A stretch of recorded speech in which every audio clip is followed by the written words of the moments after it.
Hi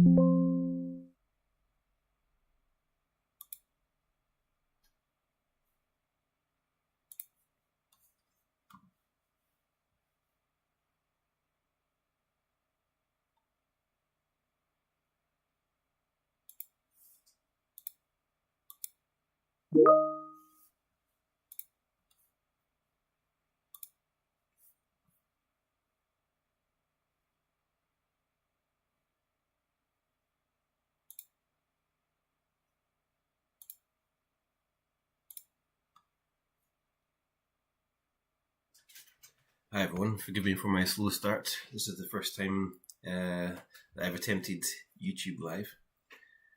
So my name's Ben Guthrie. I'm Client Engagement Manager at Simventure. At Simventure, we aim to help educators turn business theory into practice for learners in a safe environment where they can experiment, fail, learn from using the simulation and try again. So hopefully everything is working on the stream. I'll just switch over to here just to say that if you're interested in learning more about Simventure and how you can use it, in your own classes, workshops, etc., then you can scan the QR code on the screen just now and book a one-to-one demo with myself or with one of our team, and we'll do that at a time of your convenience. So we do have other products as well as Evolution, which is the simulation I'll be taking you through today. So be sure to check out our website. If you want to connect with me outside of this live demo, you can email us at comms@simventure.co.uk, or you can book a demo with me as mentioned on the screen there. So a little bit of background about Evolution. So in 2016, this is when we launched our online education software, being a kind of evolution of the original offline Simventure Classic, which was launched back in 2006, which was an offline simulation. But really what we aimed to do with Evolution was transform theory into practice. And we aim to place students in charge of a virtual bicycle company where they can make decisions in quarterly cycles across all areas of their virtual bicycle company. So we believe that Evolution is ideal for education because it helps with engagement. And speaking as a former lecturer at Edinburgh Napier University in Scotland, I can testify to the fact that students had a great time using Evolution, and it kept them actively involved in their learning. In terms of assessment, thinking back to the many student presentations and reports that I read, it does provide measurable outcomes and analytics on how the students have performed in terms of using the simulation, whether they be working individually or in teams. It's very scalable. It's easily integrated into courses of various sizes, from small groups to large lecture groups. So, thinking about our clients, at the moment we've got clients that have class sizes in the thousands, and it really does lend itself very well due to its online nature to various sizes of classes. So you can use it in a very small workshop, or you can use it in a very large cohort as well. In terms of flexibility, although the business model is fixed as a bicycle manufacturing company, it's very customizable in terms of what you want to use it for, in terms of meeting specific course objectives or learning outcomes. Even if you're coming from the business side of things, we work with corporate clients, and we've used this to teach not just soft skills in terms of what you pick up from working in a group using Simventure Evolution, but also, providing context in terms of the business as a whole, rather than the kind of siloed approach that people might find themselves in as well. We've got a number of testimonials on our website, which I do encourage you to check out. On the screen now, we've got 3 of our clients from University of York, from University of Bradford, and University of Kent, just making up, a small kind of cross-section of our clients within the UK, but we also work extensively overseas, with a network of partner agents that we're very proud to work with, taking SimVenture to the world as well. Thinking about measurable outcomes. So by using evolution, you can experience increased student participation and enthusiasm in business courses. It's very much a game at the heart of things. SimVenture Evolution provides a fun way of experiencing a very realistic business management experience. It's been demonstrated, and there's more research ongoing now, but we're confident that will reflect what it has in the past, is that the higher rates of successful project outcomes and presentations, and positive feedback regarding the effectiveness of the simulation, but also how much the students enjoyed using the simulation as well. So get started today. As I mentioned before, you can contact us at comms@simventure.co.uk, or you can use either the link on the screen just now or the QR code to book a one-to-one demo on either Evolution or our other products as well.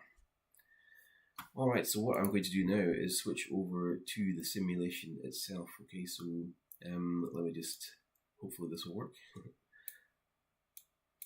There we are, seamless into SimVenture Evolution.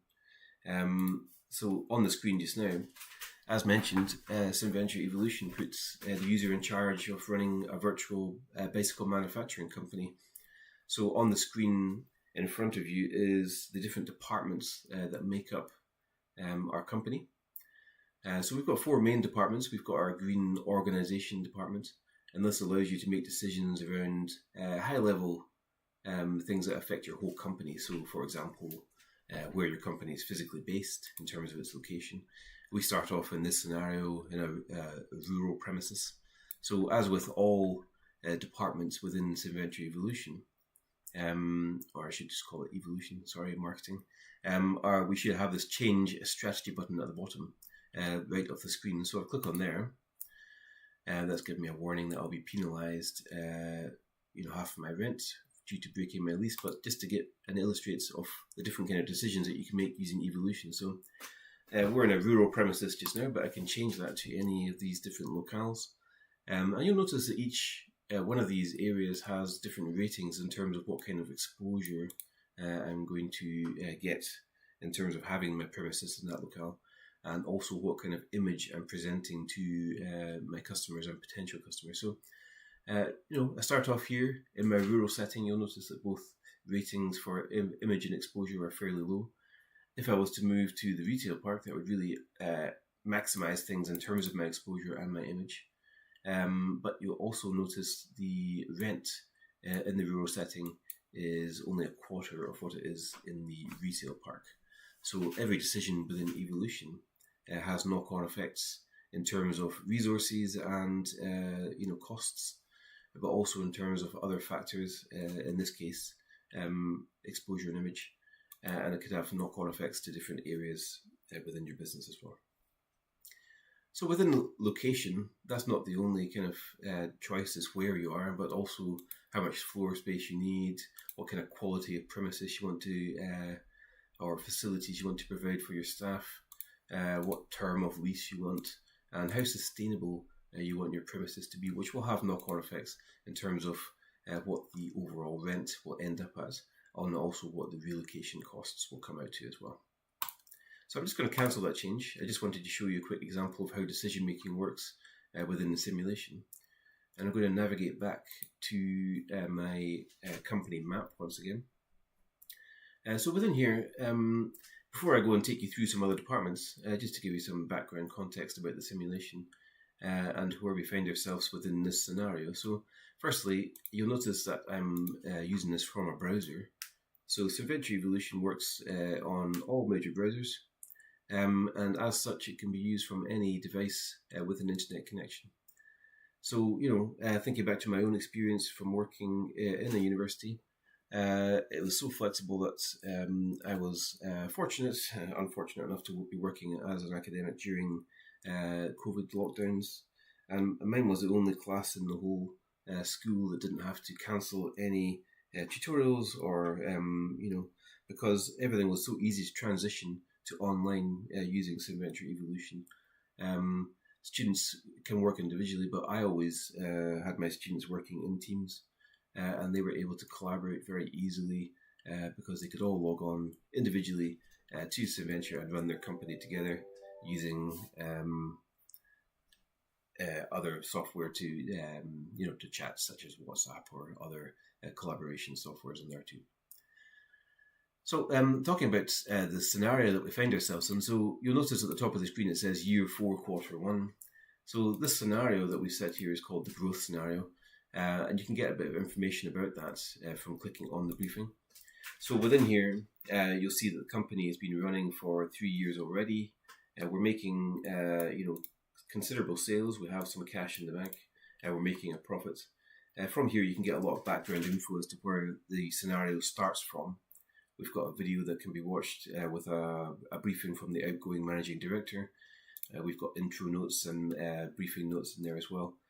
The students can review some of the market research, which we'll look at in more detail shortly.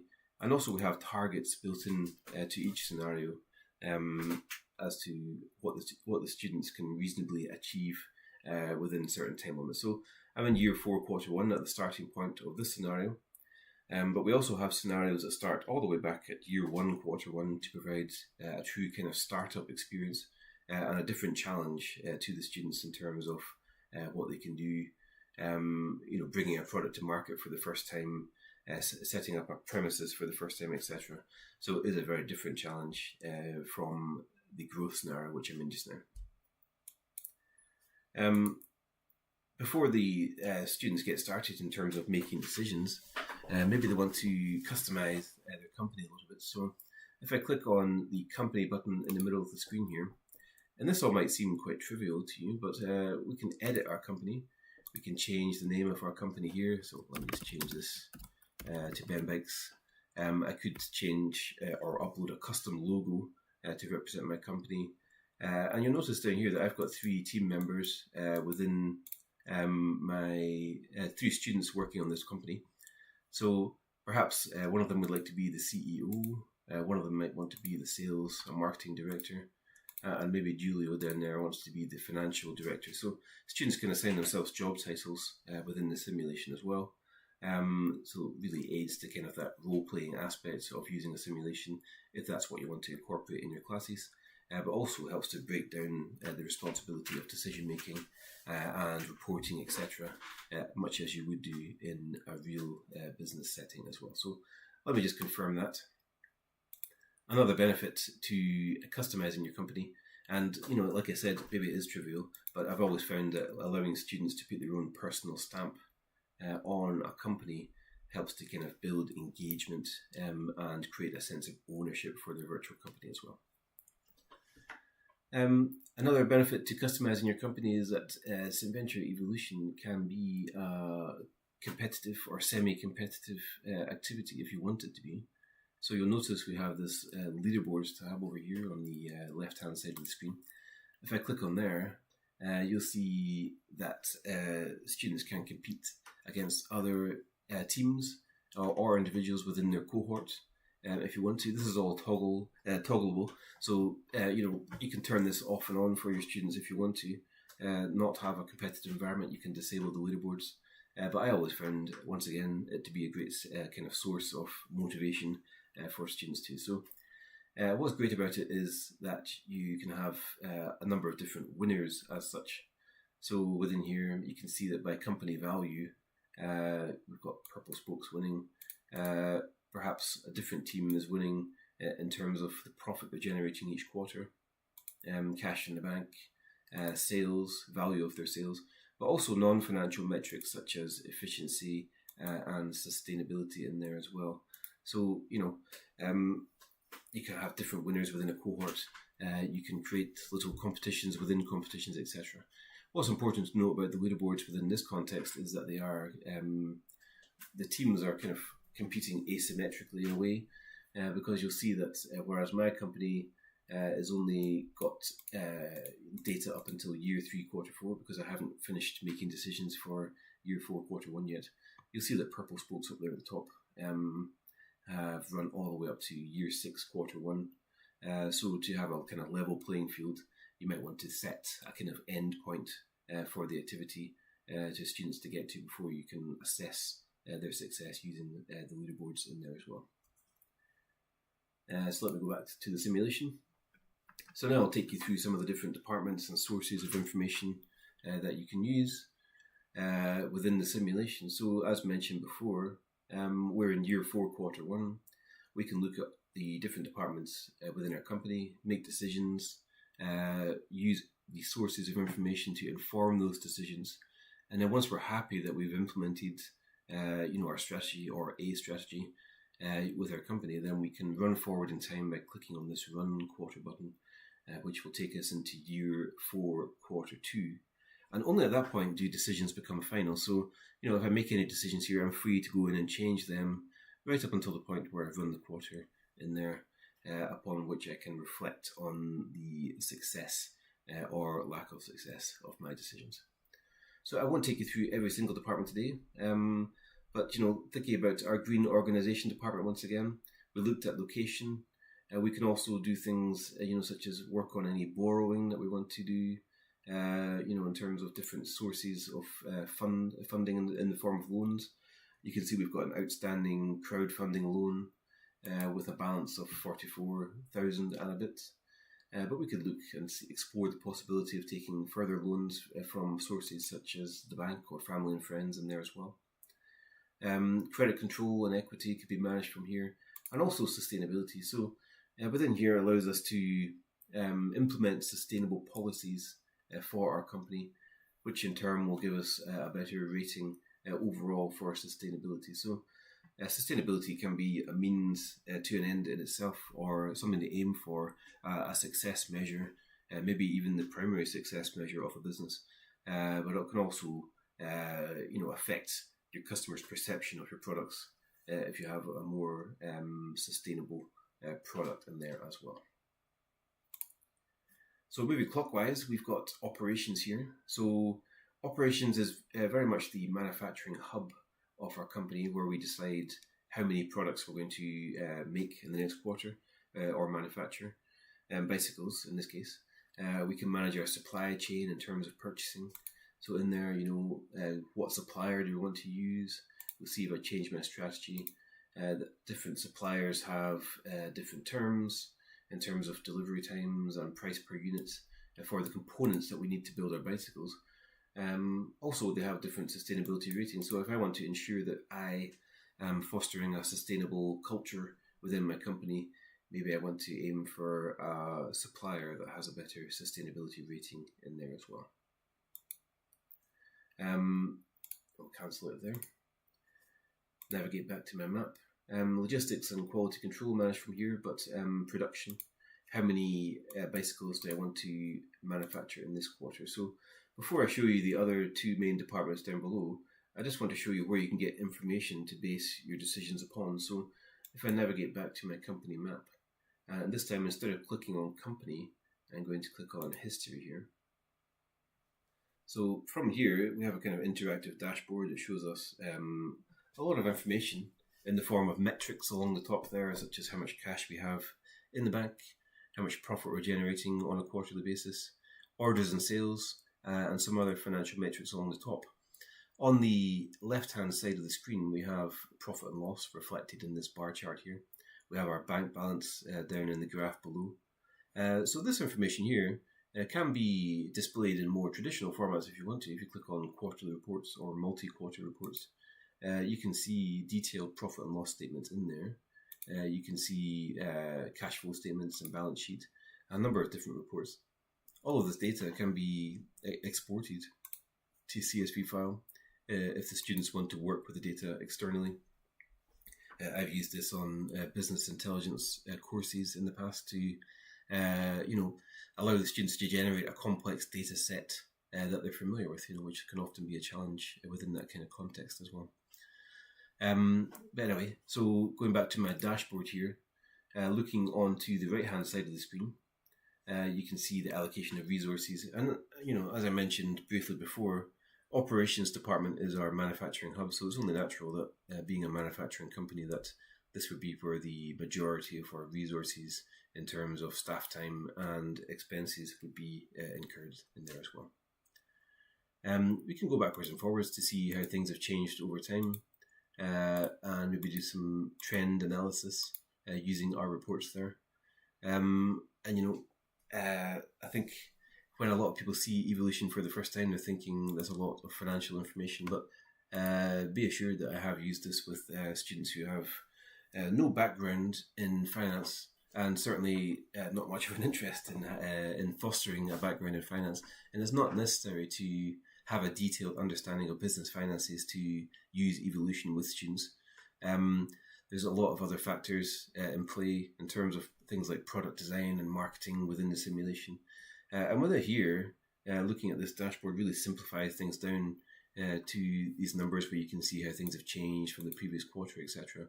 There's no real necessity to dig into the detailed financial reports, although doing so will obviously give that user or that team an advantage. It is not absolutely necessary in terms of running a company within the simulation.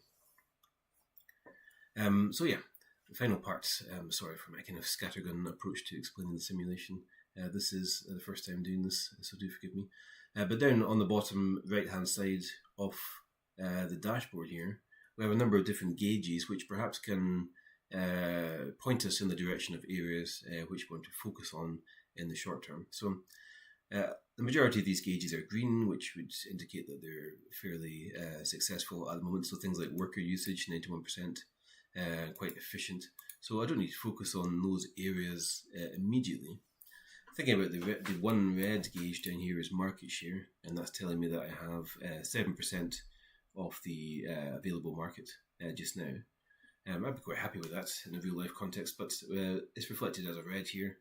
We can certainly improve that over time, but it's not something we'd be able to fix within 1 quarter, or I say fix to improve that to such a point where it wasn't red anymore. So that's a kind of long-term aim.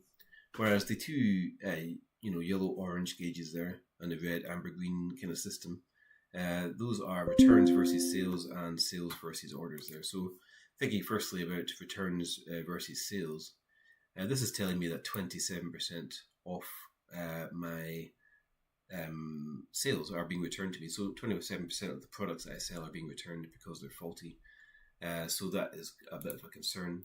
So to address that in isolation, that problem, and this is something I often task students with at the very offset of any activity that I'm doing, just to introduce them to the concept of problem solving within a business context, and also how to navigate the simulation, etc. So it's quite useful because it is so simple. So if I want to address this returns versus sales issue in isolation, thinking about which department I would go to do that. So maybe a brief scan around and I would land on quality control here. So within quality control, it's one of the more simple departments. So within here I can choose what level of quality control I want to implement in my company. So if I click on change strategy there, you'll see that at present I am not investing in any quality control at all. So I want to change that.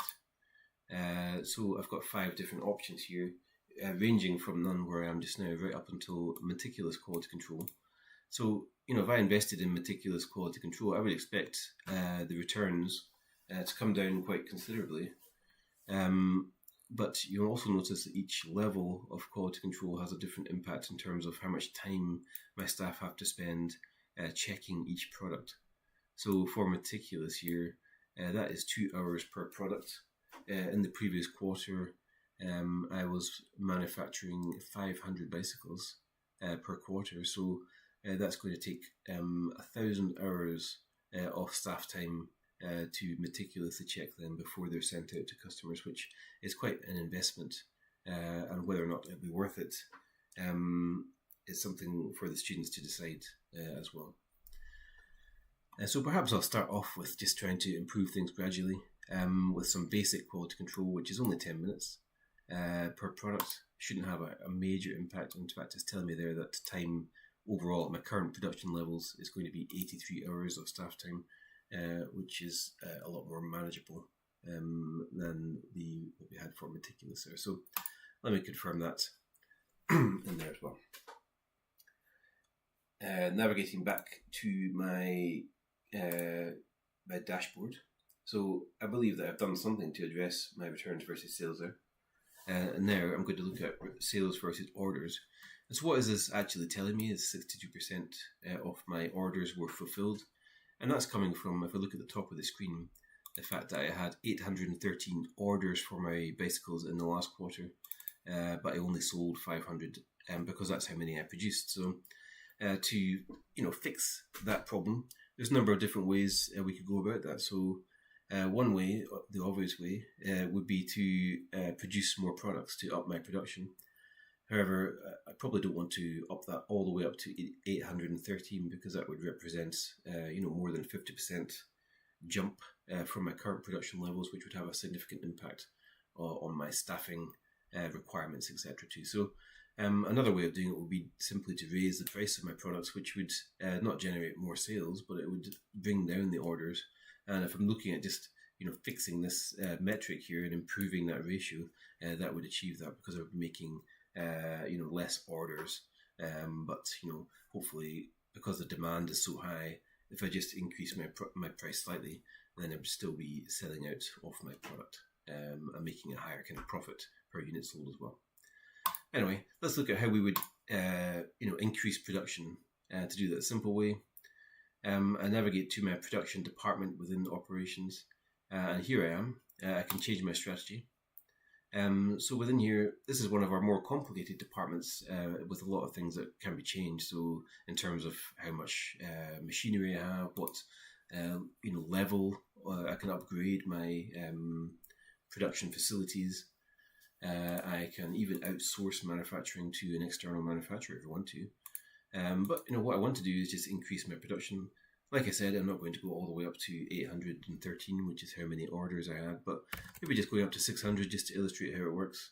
If I try and confirm that, it will tell me I don't have enough production units capacity. So, I imagine that most of your students won't have a background in bicycle manufacturing. They might not understand what production units means within that context. So, because this is one of our more complicated departments, it gives me a chance to illustrate what guidance is available for the students. So firstly, every department and sub-department has its own guidance notes. So within here, we have copious notes on what each decision means, what terminology means within that department, how it interacts with different departments, etc. We've got FAQs in there as well, that are very specific towards production only. And also, if they don't understand something in isolation, such as what does production units mean, we can use this highlight button at the top here. Click on production units, and it'll give me a full explanation of what that means within context. And it tells me that these are just units of machinery that I use for manufacturing purposes. So if I was to invest in one more, you'll see that now my capacity is manageable, whereas before it was over capacity. Now I can confirm that and I've upped my production successfully to 600 in there as well. So that's just a simple change within my production department, and that was based on information from my dashboard there too. So looking at the other departments kind of briefly, because I'm aware that I'm already thinking about time here. So looking at sales and marketing, this is where you can make decisions around things like what promotions you want to run to advertise your products. Do I want to invest in traditional advertising like TV and radio or web and print? Do I want to invest in social media, etc.? What kind of sales channels do I want to work with as well? So at the moment I'm selling via, I've got outlets stocking my products within small retail sector, large retail, web retail, but not in these kind of distributors and big companies. So thinking about, should I invest in those in terms of getting those outlets to stock my products? So to make decisions within sales and marketing and also in product development, as we'll come on to in a second, the main source of information for that is not really in terms of history and order counts, etc. in there, but really in terms of the market research that exists within the simulation. So thinking about what promotions to run, what sales channels to target, etc. I can refer to the market research that exists within here. So students can commission their own market research whenever they want to within the simulation. But we do have, from this starting point in the growth scenario, some existing market research. Things like the segment report here, they're quite useful. I know, because I've played the simulation a lot, that at present within the growth scenario is that we are focusing on producing commuting bikes for people commuting to and from work, to and from university, or their studies. It tells me within this report what's important for my customers when it comes to product design. So I want to make sure that my bike is comfortable if I want to appeal to, if I want to sell commuting bikes. I want to make sure that they're practical. Speed is not so important. And it also tells me that price needs to be fairly modest. So a lot of information there to base things like my pricing strategy and my product design strategy on. But from a marketing point of view, the most useful thing I can get from this report is telling me that if I want to sell road commuting bikes, I should really be looking to appeal to young single workers primarily, because they're the most important demographic for me. Students and young families to a lesser degree, but say just focus on young single workers for the purpose of this demonstration. If I use that information and go to a different report, in this case our demographic report, I can use that to make decisions on what promotions to focus on, what sales channels to try and engage with, because it tells me that young single workers are most likely to see promotions via social media, to a lesser extent TV and PR, not so much direct marketing or print advertising in there as well, and that they are most likely to purchase from export distributors, from web retailers, not so much from bike companies directly or from small retailers. So I can use that to make decisions on how to reach my target demographics in there as well. Elsewhere within the market research, we have things like competition reports, and this would need to be commissioned quite regularly to ensure that the students are keeping up with the changes made behind the scenes by the competitor companies, which in this case are, AI-based companies. I wouldn't say true AI at this point because they are data-based, but we can see what my company is doing at the top here in terms of what bicycle I have available, what the attributes of that bicycle are, what market share I have, what price point I have, and then use that to compare to the different companies that exist behind the scenes. So we did mention leaderboards before. So by default, the students are competing in parallel against the same set of these computer-based companies. So they're not competing directly in the same market as other students within their cohort. So it provides a kind of level playing field because these companies will make decisions in the same order and every time. So it provides a level playing field for students. Having said that, we do offer scenarios where students are competing in the same marketplace, and that's a lot more unpredictable in terms of how the market works, because you could have 6 different teams of students. They could all decide to focus on producing a commuting bike, whereas by default, when you're competing against computer departments, they focus on different segments to kind of break up the market in that way. So it's I would encourage as a main activity to use the kind of asymmetric parallel approach to running the simulation, whereas you might want to do a kind of direct competition as a kind of one-off activity, which can be a lot of fun within the kind of isolation as well. Okay, going back, the final department that I haven't touched on at all is research and development. So this is not a department that students are likely to engage with every single quarter, but they do have the opportunity to invest in technology to make future products more cost effective to build in there as well. Also, they can design new products in here. At the moment, I've got one bicycle on the market just now, and I can see the various attributes and how many components it takes to build by default, etc. But I could also change strategy and invest in a new design if I wanted to. And to do this, before jumping in blind and designing a product, it's best to reflect on the market research and the data that's available for me before I go making decisions in that regard too. So looking at all these different departments, once the student has satisfied that or a team of students is satisfied that they have made all the decisions that they want to, and they're happy that they've implemented their strategy, it's time to run the quarter. So let me just click on there. What's useful about here is that we'll give you a summary of all decisions that have been made. So if you're working in teams and you have different areas of responsibility, it's a great opportunity to reflect on different changes that have been made, and make sure that you're all on the same page. So once I click on next, this is a screen that ensures that I have adequate resource to run the quarter. If I had up my production all the way up to 813, it could be that I wouldn't have enough staff to proceed. And as such, if you have more work than you have staff to do it, it's just not possible to run the quarter. So they would get a warning message in here.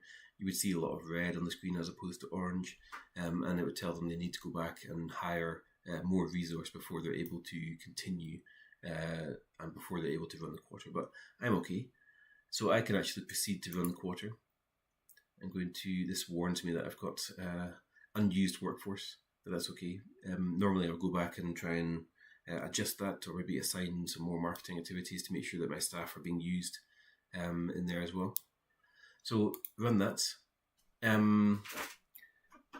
This is where the students look forward to, and I say students, but as I said, I've worked with corporates on this corporate workshop, so continue to do so. Look forward. All participants can look forward to seeing their bank balance ticking up. It will go down sometimes. There you go. And then once that's finished, you get some key warning messages. In this case, not warnings, but key messages, just saying that I didn't fulfill 182 orders. So I still didn't meet demand, but I was kind of expecting that. You might also get messages in here about exceeded overdrafts and other important things, leases coming up for renewal, etc. in there. And then once you close that, you'll be taken back to the dashboard. And from here, you can kind of reflect on the success of the quarter as a whole. So this is now looking at the figures for year one, quarter one. You can see that, I've got more cash than I did in the last quarter. I've got more profits. Orders went down. I didn't adjust my marketing at all. So perhaps this order count is just coming down because maybe the computer companies released a new product and it affected the desirability of my product. It could just be that my product offering needs to be refreshed. At the starting point, my one bicycle has been on the market for coming up for 3 years now, so perhaps it's starting to lose its appeal. So I should think about designing a new product. It's worth mentioning that you can have up to 3 different products on the market at any one time. So I've covered most aspects of the simulation. I think things I haven't covered, students can communicate with the coordinator or the tutor, or if you're working in a corporate workshop, with the facilitator, etc. Through here, they can communicate with their team members using the mail function. They've got a journal where they can keep track of certain decisions that they made, which can really help if you're implementing a kind of reflective assessment, asking the students to keep track of decisions and why they made them. Using the journal can be quite a powerful tool when it comes to collating things for reflective assessments. We've got the advisor, which is really useful in terms of asking more complicated questions that students might have, such as a common one that I get asked, how do we calculate the unit cost of a product, or how do I calculate the value of my company in there as well. Other things I need to mention is that, by default, we do allow students to have a certain number of rewinds. So what happens here is if a student or a team of students has made an egregious error, maybe they put an extra 0 on somewhere, or they've forgotten to do one key task or to assign one key task, and it's really put their company in a bad position. This allows you to go back to a previous period. So if I rewind one period there and confirm that, it'll just take me back to just before I pressed on the run quarter button. So I won't lose anything. It just gives me the chance to go back and correct a mistake that I've made. I do like to limit how many rewinds students can have. And the reason for that is because if I give too many rewinds, it can create an environment where they're just trying every variable until they find success, which is not really the aim, what I'm looking for. So I do limit the number of rewinds in my own activities. All right, so let me just bring things to a close. Once again, I would encourage you to, sorry, I'm just adjusting that there, to get in touch if you would like to have a demonstration or to go into something that we haven't covered in great detail. Obviously, the time is limited. I can't go through every aspect of the simulation. So you could book a demo, or you can contact us with any questions that you may have by emailing comms@simventure.co.uk, and the address of our website is also reflected there on the screen if you want to explore, evolution or our other products as well. So it just remains for me to say thank you very much to anyone who's joined us for this live stream. Apologies if things, I'm not really used to doing this, so apologies if I've accidentally stopped sharing my screen at any point. I'm sure I'll look back and see how things gone. But, do get in touch. It'd be great to meet you.